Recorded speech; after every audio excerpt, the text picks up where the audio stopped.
I'm going to get started. My name is Claudette Harris, and I am the president of At Your Service Consulting, and I am extremely grateful for the opportunity to be here today. I have a question for you. How important is good service to you, good customer service to you? Give me a range of 1 to 5, with 5 being extremely important in the comments. Let me know how important it is to you. And I'm going to tell you about my first good example of customer service. My dad had his own auto reconditioning business, and when I think about it, he provided excellent customer service. You have to understand, I'm an only child, and so he kind of took me around everywhere he went. So I went to his shop with him to clean cars. I was out in the yard with him and helped him clean cars there. And then he took me to the dealerships where he went. He had some used cars dealerships that he would clean cars for. But in thinking about it, in hindsight, he met his customers' needs, even sometimes their demands, because in the used car business, you want the car to look just like new.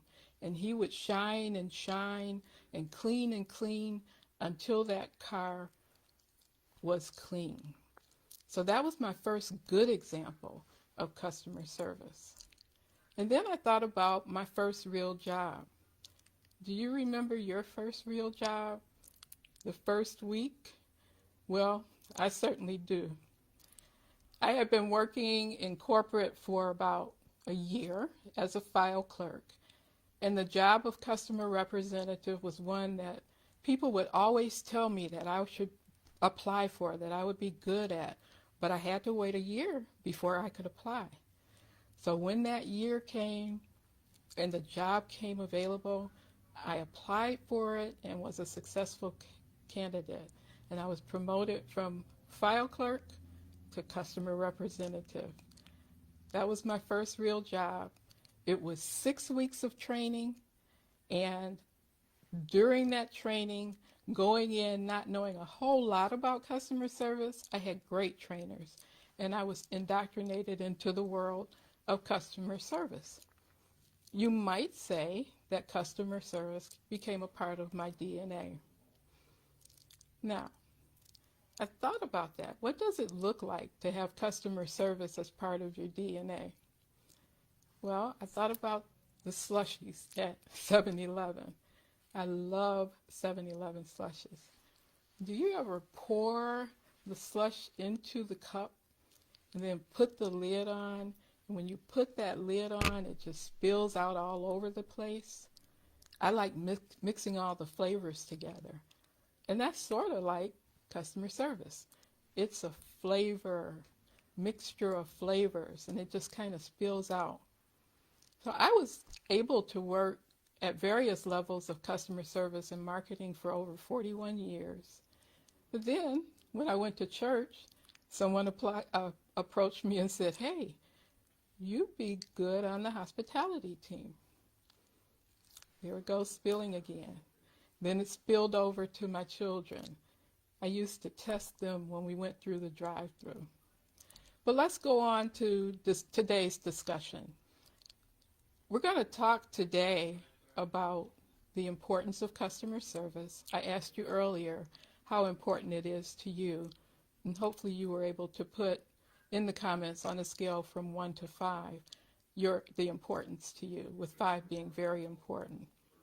But with our discussion today, whether you're a business leader, a church leader, a leader in your home, our discussion will add value to you. I'm excited about a process that we're going to be looking at that will help us to raise that standard. Our subject today is when customer service fades. You know, when something fades, typically it's going to go away. We don't want good customer service to go away. So let's look at some things that we might be able to do to raise that customer service standard and keep it around, because definitely we need it. I've heard comments and read comments more and more, especially during this COVID-19 time, that customer service is so needed.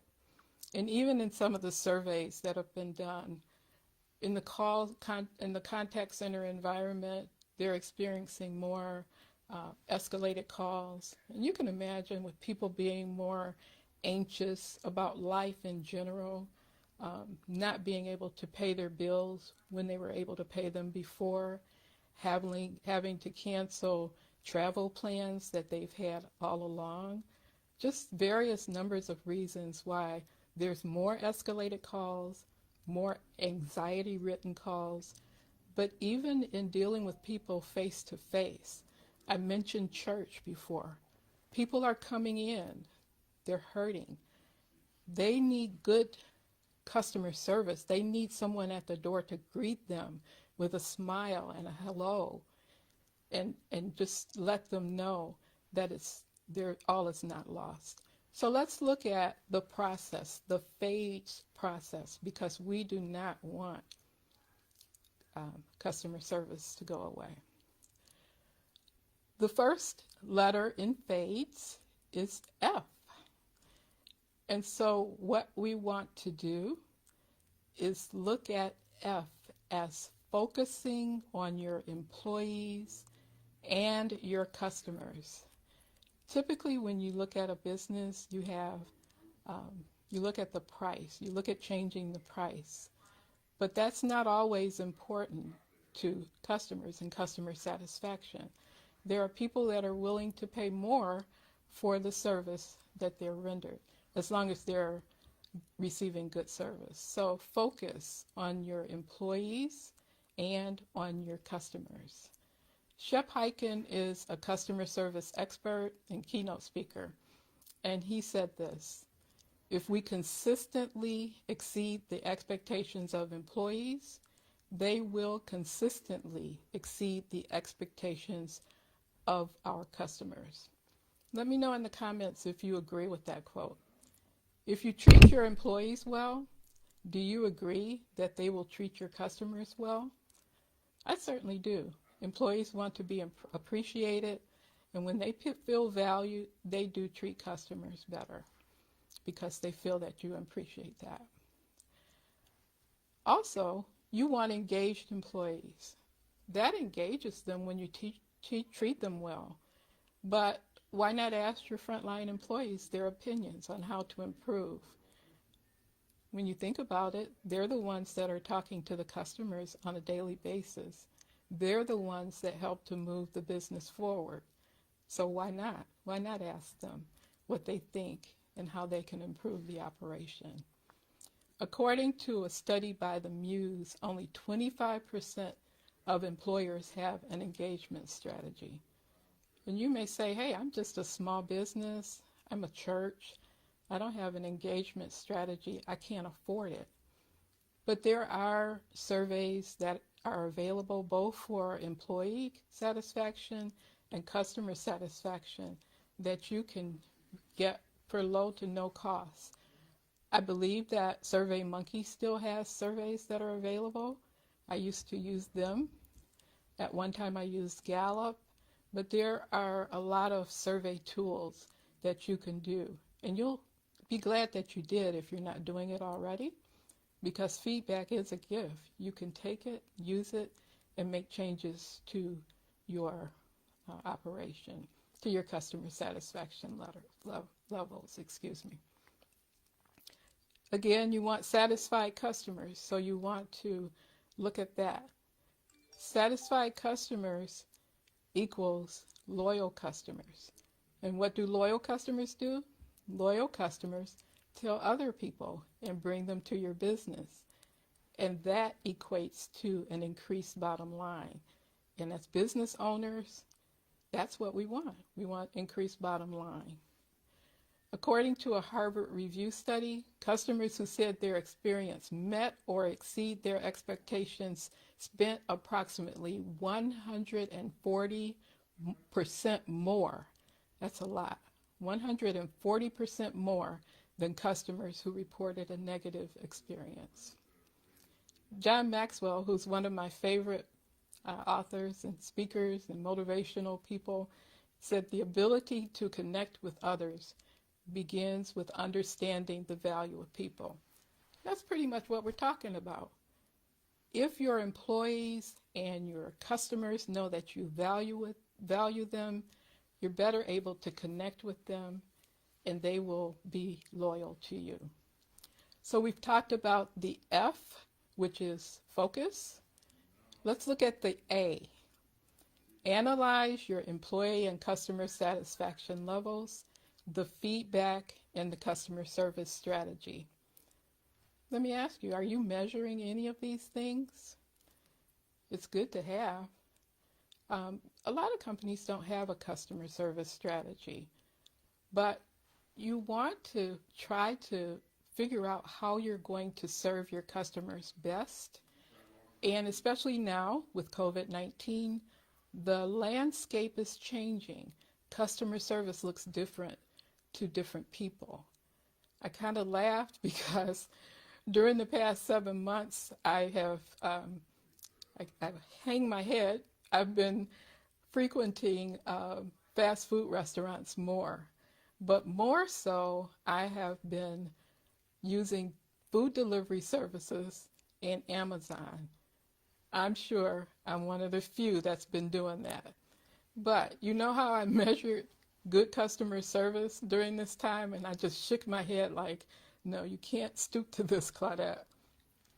Whether they placed my box or my food on the porch in the right spot, that to me was good customer service.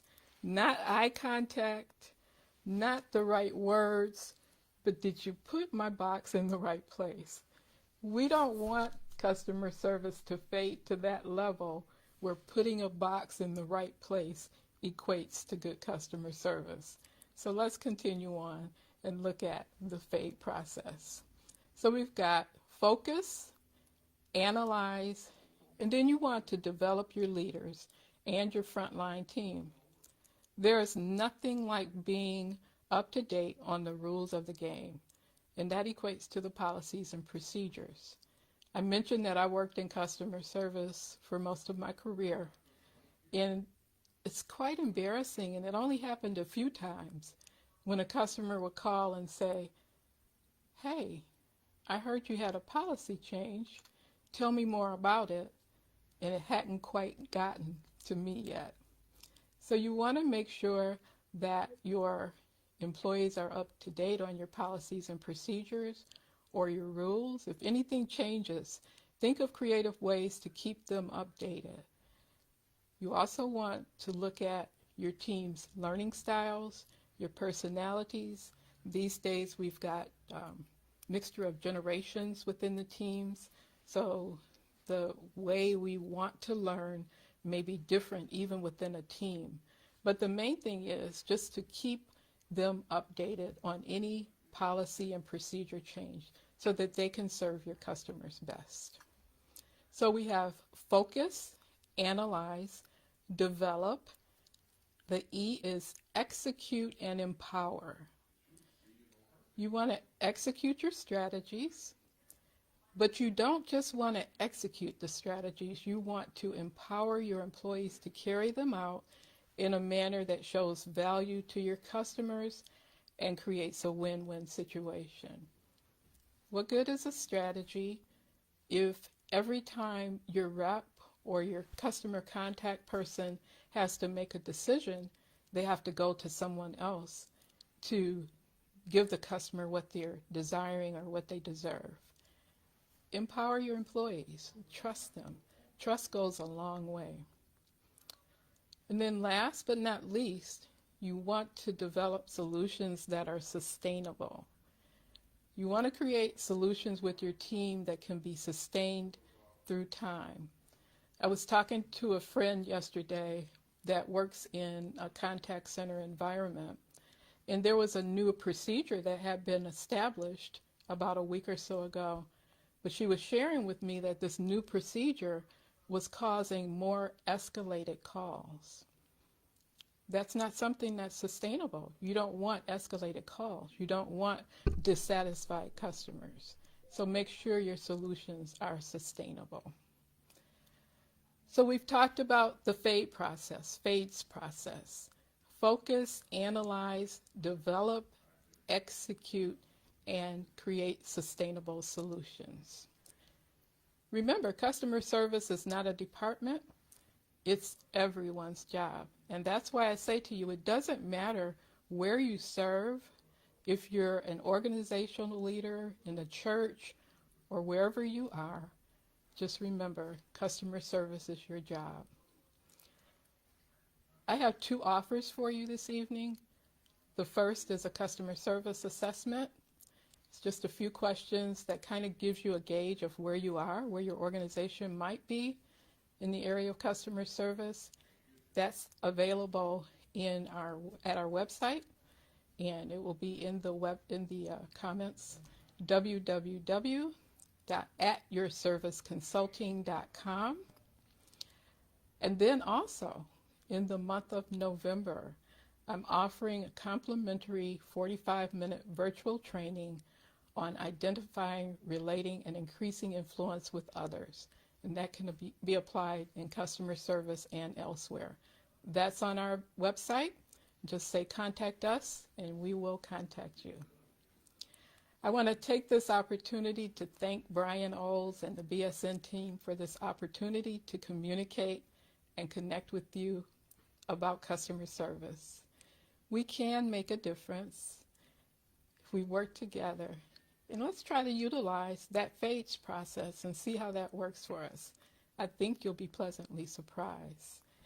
If you're interested in joining the BSN or Black Speakers Network Facebook page, you're welcome to join. And if you'd like to know more about the Black Speakers Network, it's a wonderful organization, visit www.blackspeakersnetwork.com. That will also be in the comments. You can also connect with me. I'd love to talk further with you about customer service and how I can help your organization. I'm on all social media arenas under the name of At Your Service Consulting, LLC. I wish you a great evening. I will be responding to your comments after this session. But thank you again and have a great evening.